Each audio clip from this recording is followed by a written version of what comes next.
Okay, now for this project we're going to look at the work of Robert Rauschenberg, pop artist from the 1960s, and he produces these very busy pictures full of different related images. Here we're linked into America, etc., with Kennedy and the space exploration, and the American bald eagle there.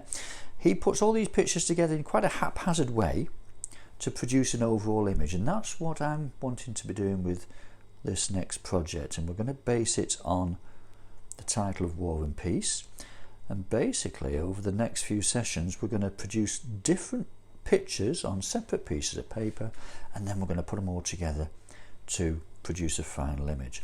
So to start with, we're going to produce a shaded drawing, and what you've got to do first of all is find a relevant picture to do with either war or peace. That is totally your choice. I'm going to choose, I love this picture here. Lord Kitchener really epitomises war to me. Your country needs you. Okay, fabulous, fabulous image. And that's the first thing that I want to do. It's got different tones and shades in there, so it lends itself very nicely to a pencil shaded picture, which is what I'm aiming to replicate first of all. And just to go through the process, to help you understand the process, how on earth do you draw something like that? Well, for starters, it's a face, and we have already looked at drawing portraits, etc. So if you remember back to how we do the portrait, I always tend to start by looking at the eyes first, and I'm just going to very, very quickly map out the basic image. Don't worry about any detail to start with. You are just getting shapes really, just to work out what you think the image is going to look like. You may get bits wrong, it's fine. But what I want you to notice, if you remember when drawing a face, you work from one part to the next. So we've got the eyes, we can then move down to the nose. The nose is going to come down there somewhere. Get the nostrils in. From the nose we have got this fabulous tash coming down here. Something like that. It's not going to be perfect, but it's going to be something like that. Get the lip, get the chin, and you've got the basic face of Lord Kitchener. World War One, if I'm not mistaken. I'm sure history buffs might correct me, but I'm pretty sure it's World War One. Get there, get this here. So rough shapes. Hardest part is actually the hand.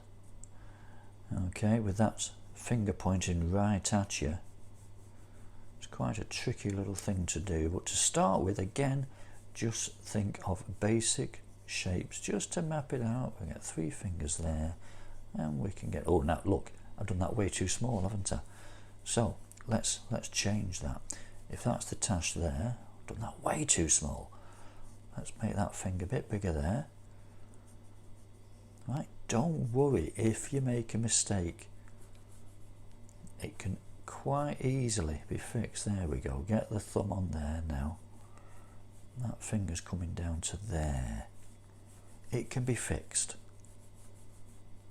Notice I've not used a rubber. Doesn't matter to begin with. And we'll probably end up shading over that anyway.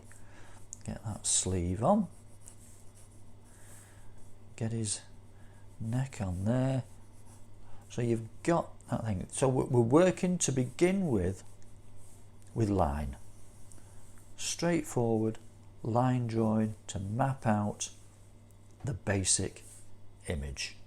Once you've got that image sorted out, then you're going to start working into it with shading. So we're going to be looking at how we can then start using our pencil to add the shading on and to start giving shape to Kitchener's face Right, there's not a lot of light and dark on there, but there is certainly some, which will just give it some reality. You know, looking at the detail on the eye, and it's quite a dark line coming round there, and you end up getting much more detail there, some slight shadow coming down the side of the nose there. So basically what I'm going to do now is I'll put the video onto the stop motion video just to show you how I just continue with this and just building up the overall detail to create a final image. Make it a fair size on your piece of paper, whichever image you choose. We will be cutting it out later on and putting it together with some other images that you're going to do over the next few sessions to build up the overall image. Okay, off we go.